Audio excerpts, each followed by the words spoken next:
Attack on Titan, the not-so-final season, part 2 just wrapped up, and you know what that means. It's time for another anime versus manga showdown. However, much like with the final season's first part, there aren't all that many plot-related changes to discuss. In fact, there are even less this time. Basically, the only change that's even remotely worth mentioning is that they moved a flashback from chapter 123 and combined it with events from 130 for a more flashback-heavy episode later on, which didn't really impact my opinion of the material much one way or the other. So this anime versus manga will be almost entirely focused on presentation, but fortunately, I've got plenty to say about that. Let's do it. And this is where I would normally give a bit of a spoiler alert, because yes, we are going to be diving headfirst into those, but I don't really know if I need to, because Attack on Titan's intro is more than fine spoiling a lot of different things. After the previous OP was carefully crafted to avoid showing much of anything, I've got to say, I'm kind of confused by this decision, even if it isn't a huge deal. But then we have the music in general, and the music is honestly a bit of a mixed bag. Sometimes they choose pieces that are practically perfect. Some standout moments include Eren's flashback and the rumbling assault in episode 87, the music during Grisha's breakdown in episode 79, and the soundtrack during Ymir's flashback in episode 80. Other times though, there are moments that really stick out to me in a bad way. For example, the use of Barricades here, I hate it.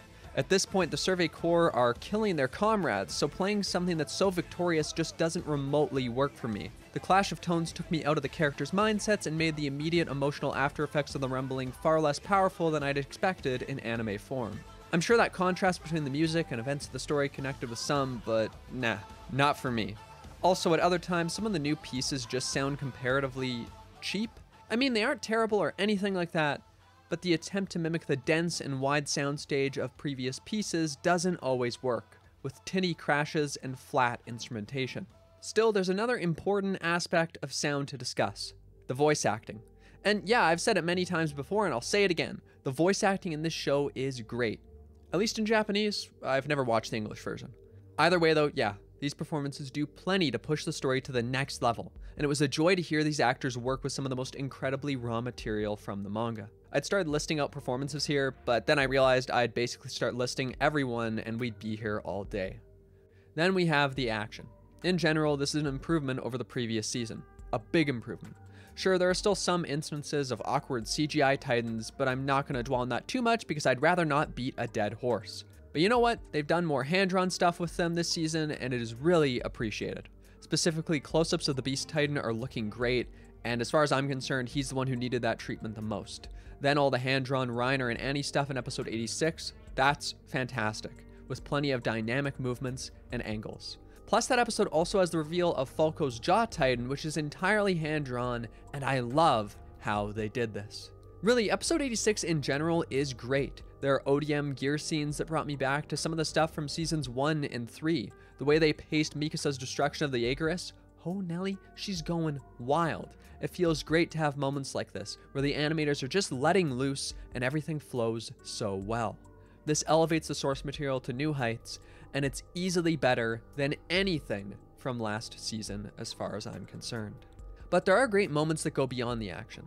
Some of the moment-to-moment character movement is splendid. Specifically, Grisha losing it after he steals the Founding Titan's power, the direction here with these off-kilter jump cuts, it really helps get the viewer in his head.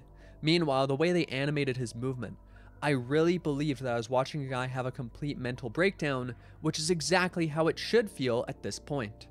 However, there are other moments that I found far worse than anything from last season.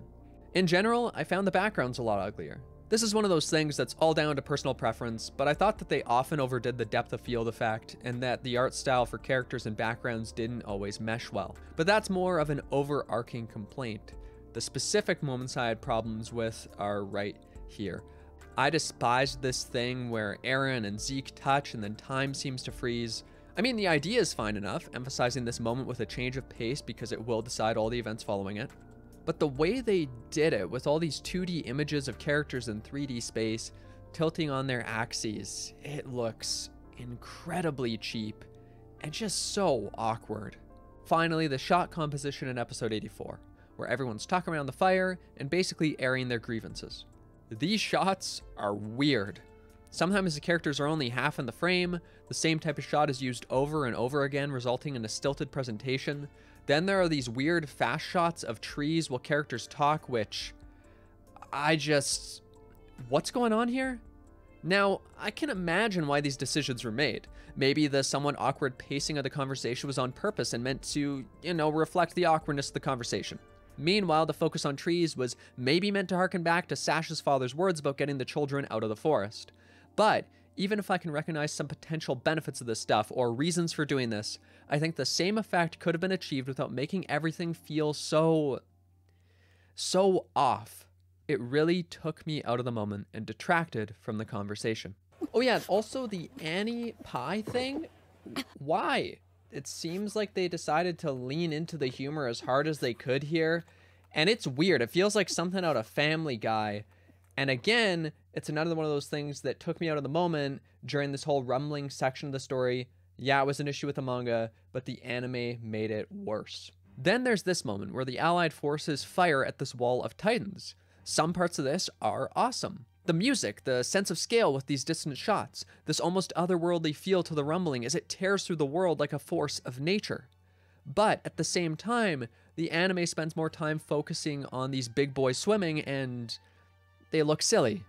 I think it would have been better to not show too much of that, to couch this more in the fleet's perspective, where they can't see the Titans at all, and instead, they're this sort of mysterious thing that they can't even touch.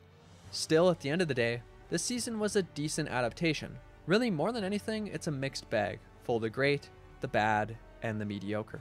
Of course, I'll be back when the final season finally finishes its final episode, and then I'll be able to give my final thoughts. For now, though, I'll be waiting, and hoping that they manage to lean into the strongest elements of the season, while removing some of the worst. Either way, thank you for watching, and I hope you enjoyed this video. If you haven't seen them already, I have plenty of other videos comparing the anime and manga of Attack on Titan, so you can check those out. Otherwise, if you want, you can subscribe to the channel, and regardless, I look forward to seeing you next time. Bye-bye for now.